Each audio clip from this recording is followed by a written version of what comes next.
Stadium. Last time here for pretty much a month now, remarkably. So hopefully we're going to enjoy this one because there's not much football after this one. And it's a big game for Arsenal, it has to be said.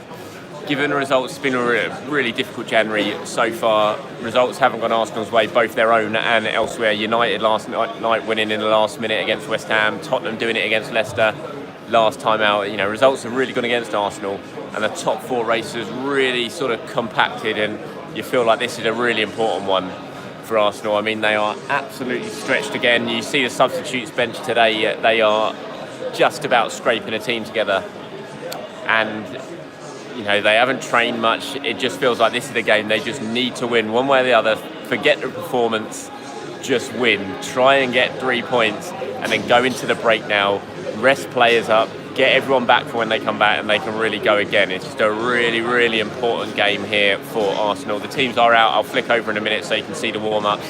They're just going through some stretches at the moment. Team news-wise for Arsenal, just one change from the team on Thursday night, and that is there's no Tomiyasu. He is injured with a calf injury, so no Tomiyasu. Ben White moves to right back, and Rob Holding comes into the side and plays alongside Gabriel at centre-back. Other than that, it's the same 11 that started against Liverpool, so it's Ramsdale in goal, Ben White right back, Holding and Gabriel the centre-backs, Tierney left back, and then it's three in midfield. Sambi Lokonga is going to be Holding again. You've got Odegaard and Smith Rowe ahead of him. And then up front, it's Alexander Lacazette as a striker, and then Saka and Martinelli on either side. So it's a 4-3-3 again. I didn't really like that. I have to say, they've played it 3 times this season. It hasn't worked on any occasion. They beat Burnley at Turf Moor in it, but they weren't great that day. They won with a free kick, Martin Odegaard. They played against Crystal Palace here, and it wasn't great. And then they played it again here on Thursday night against Liverpool, and it wasn't great. I've been tempted today to even bring in Patino, play him in midfield, just so then you can play the 4-2-3-1. You can allow Odegaard to play in his natural position further up the pitch. Because against Liverpool, Odegaard was really good, I thought. He was one of Arsenal's best players, but he was so deep because he was having to play in that sort of 4-3-3 role and help out defensively. And you wanted him higher up the pitch. So yeah, hopefully it works a little bit better today. But they've played it 3 times and they've yet to really put in a decent performance playing it. So I'm a bit worried about that. Today, Burnley, it's their first game in a while. Burnley, they've had so many games called off. Can't work out if that's going to mean they're going to be well rested today or if they're going to be very rusty. We'll have to wait and see. But their team, Pope in goal, Tarkowski, Mee, Brownhill, McNeil, Roberts, Lennon, Westwood, Rodriguez, Peters and Vidra up front. Arsenal's substitutes today, have a look at the subs bench. This shows just how Arsenal had to scratch a team together. It's basically the under-23s. Leno, he returns in goal, returns as the sort of backup goalkeeper on the subs bench. And then it's Tavares, Chambers, Nketiah, Alabuisi, Biref, Saladin, Hutchinson and Patino. So full of under-23s again for Arsenal. They really are scratching together a team at the moment. And there's not much on that bench that's going to change the game in the second half. So they feel like they're going to have to win this game with the starting 11, not try and rely on substitutes to come on and turn the game late on or anything like that. They need to win with the team that they're starting today. And just going to have to put in a decent performance with this 4-3-3. No Partey, obviously, he's suspended after the red card in midweek. No Granit Xhaka, it's his last game for his suspension. Both of those will be back for the next game after the international break at Wolves. Not international break, the winter break at Wolves, and that'll be a boost. And you could have the African Cup of Nations players back as well. So you think this is going to be the last game where Arsenal are looking anywhere near as stretched. Hopefully they might even have a couple of new signings in by that point as well. The transfer window is next Monday, which is after that winter break. So they might have strengthened the squad as well by then, but that's far from a foregone conclusion given the way things are going at the moment. And you're still looking at it and think, Ainsley Maitland-Niles, if they'd have kept him for this month, he would have played in all of these games, Ainsley Maitland-Niles. I think he would have played at Nottingham Forest, he would have played home and away against Liverpool in the Cup, he would have played against Manchester City, you would think. And he would have certainly played here tonight. So, and that was Arsenal's decision. They let Ainsley Maitland-Niles go. And it felt at the time a strange decision, at least wait until the end of the month and then do it, but they decided to let him out then, and it's certainly one that's proved costly, I think, because he would have been a really key player between now and when he went. So that's their fault. You can't blame anyone else but yourselves for that. Anyway, let me flick over now so you can see what is going on here. It's a grey and cold afternoon at the Emirates, as you can see. This is the scene in front of me at the moment. The clock end over there's the Burnley team out for the warm-ups, and Arsenal once again wearing their new tube-designed Adidas warm-up clothes. They're the substitutes over here. Callum Chambers, you can see before me. Interesting that Chambers is deemed fit enough to be on the bench, but he's not starting, and they've moved Holding out to right back.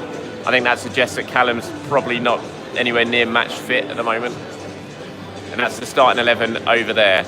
Jim, how is your FPL team going, Charles?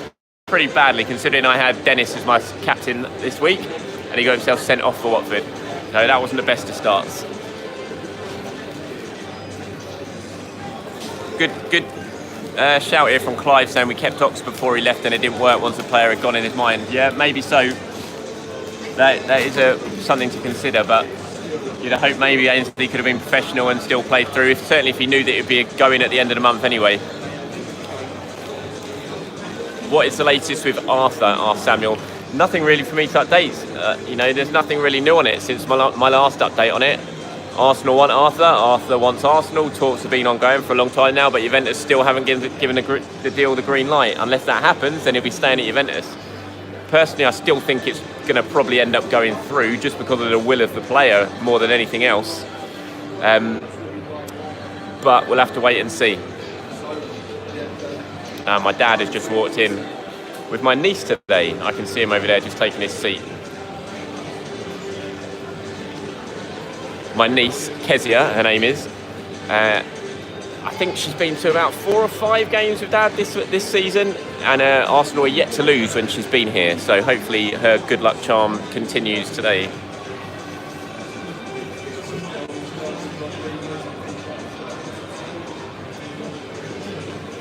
Is Vlahovic coming? Asked everyone.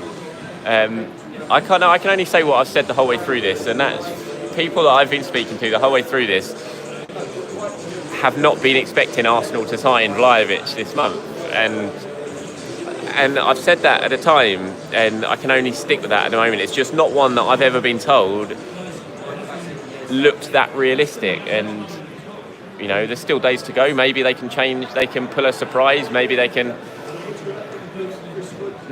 get it done, but it's not one that I've ever felt was overly realistic. And it's what I've always been told by people that I've spoken to around the club about it, is that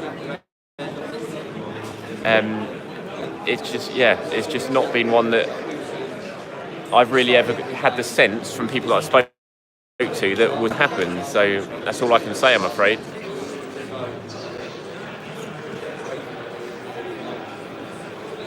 Yeah, lots of people saying about Vlahovic, why is he not playing for Fiorentina? I mean, I've seen that everyone's saying he's got COVID, so I presume that's it.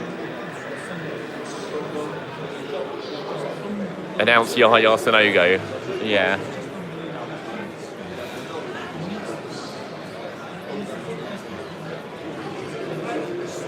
It's not as easy. I mean, Austin there saying go for Isaac there. It's just not as easy as that, though, is it, Austin? I mean, I know Isaac's got a release clause in Spain. You've got to pay that all in one go. Were Arsenal really going to go and shell out £80 million on a player in January? It's just, January's just never a good window to be going out and splashing all this money, especially.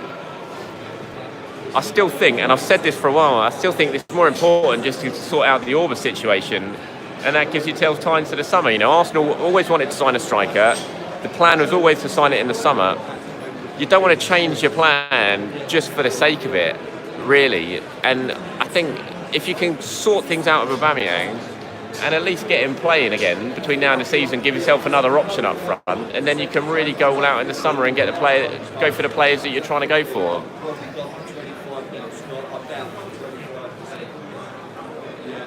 Because Leeds was bad one, because you beat Leeds, then they sucked into it, didn't you? But that is the proverbial situation where you've lost, they go away from it. Instead of like you level Does Orba have a chance of coming back, says Jim? Well, I mean, he should do. He's still contracted for 18 months, and if Arsenal can get themselves a striker between now and the end of the transfer window, then fine, let Aubameyang go. But it's clearly proving difficult to get a striker at the moment, and it's not easy to get. You don't want to go out and just buy anyone, just panic and buy someone you don't really want to sign. And so if you can't get one of your main targets in January, then bring Orba back, sort it out, swallow your pride if you're Arteta, and at least get him back and then let him go in the summer and sort things out summer when it comes to the strikers. So for me, I think they really need to try and sort out Orba, unless they can manage to sort something out with another striker target. You know, can you tempt Everton to sell? Can you tempt Everton to sell Calvert-Lewin then? Because I know that Arsenal like Calvert-Lewin. Can you? You know, they like Jonathan David at Lille, but from what I understand, there's no way he's leaving in January. And so all these players are going to be available in the summer. So you don't want to go and panic and get someone now just for the sake of it.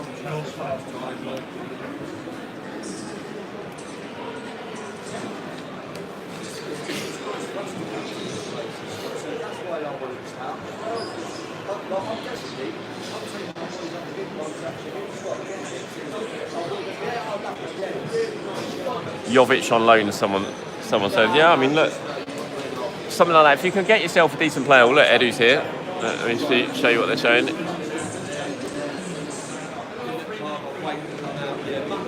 Edu's standing in the tunnel at the moment, watching things.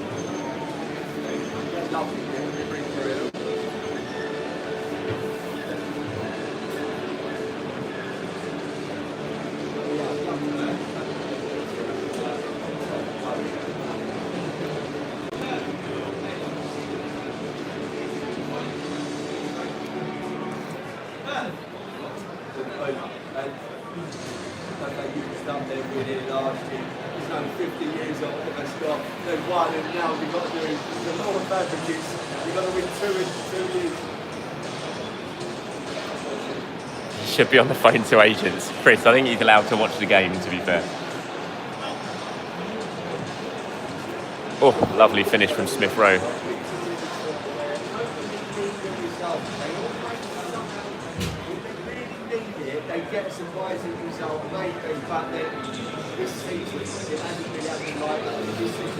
Someone asking why Arsenal called their interest in Neves in the summer. I think the simple answer to that is the fact that they didn't manage to sell Granit Xhaka, and he stayed, and so they didn't want to bring in Neves after that, and they called their interest. I think if Xhaka had gone, then I think Neves may well have arrived, but it'd be interesting to see if Arsenal go for Neves again in the summer.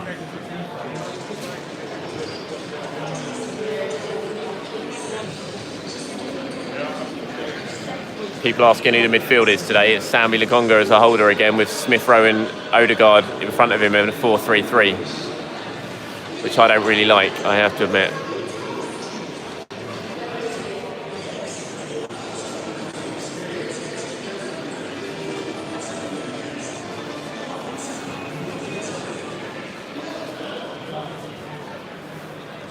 Someone asking how Richard Garlick has done in his role in the club. I think he's done well. He came in the summer. Arsenal had a very, very good summer transfer window. Got a lot of deals done. Incredible amount of deals done. Not just incomings, but outgoings. We continue to get a lot of deals done outgoings-wise forward in this window. You know, it's an incredible start in terms of how much work these guys have done. Turnaround at Arsenal, the overhaul has been remarkable, and it's not finished yet. I think we're still going to see an awful lot happening in the summer as well. So, I know the last couple of weeks have been frustrating results-wise, but I still think, you know, Arsenal got a really good chance finishing the top four this season, and I certainly wasn't expecting that at the start of the season, so they've done pretty well, especially given the starts of the season.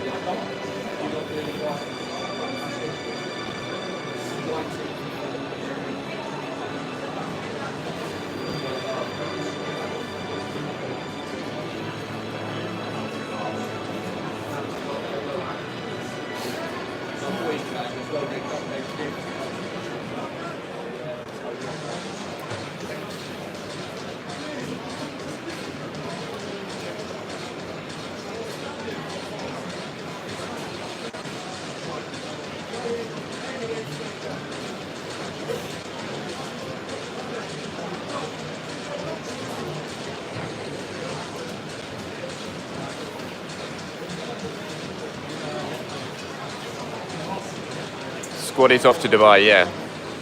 After this, wasn't sure if it was going to happen. Wasn't sure if it was going to be happening this year, but it is. They're going off to Dubai.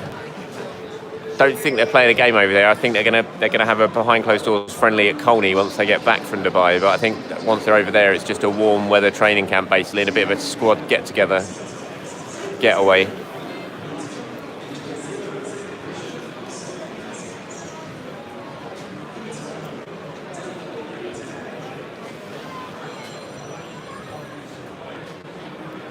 I'll move the camera a bit because this guy's standing right in your view, isn't he?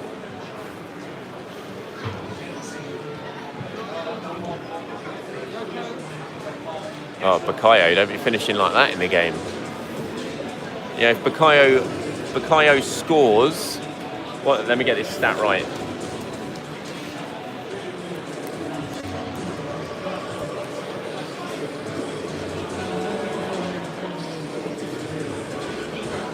If Saka scores or gets an assist today, he becomes the youngest player in Premier League history to score or get an assist in 6 consecutive Premier League games. Not bad, that.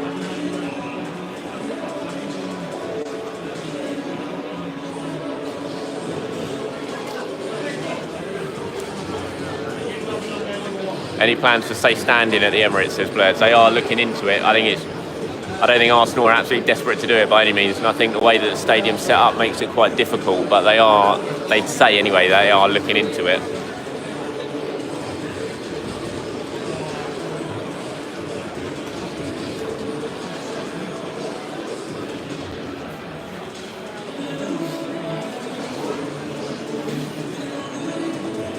Nice finish from Odegaard. Last one coming up from Saka, and he scuffs it wide. People asking about the new contracts for Arteta. They're sort of warm-ups finished now. The players are going back in.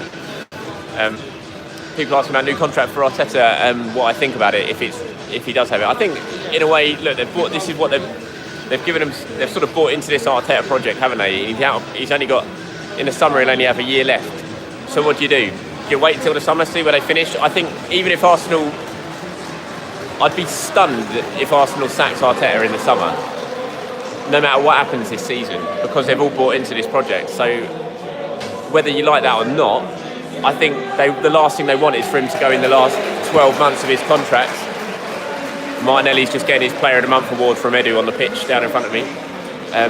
I'd be really surprised if they let him go into the last year of his contract, and then he'd have all the questions week after week next year of what you're doing about your contract. It's very similar to what happened to Arsene Wenger. So it doesn't surprise me. It wouldn't surprise me if they looked to get it done before then, just to cut out the speculation and all that sort of stuff. Sorry, my dad's I've just got a text message flash up on my phone from my dad asking where I am. It's like he sees me every week.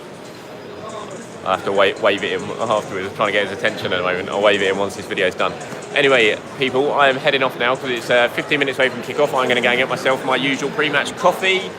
Wherever you're watching this around the world, have fun, everyone. Enjoy the game if you can. Let's just hope 3 points, the must today. 3 points more important than the performance, I think, for me today anyway. Have a good one, everyone. Thanks for watching. Speak to you soon.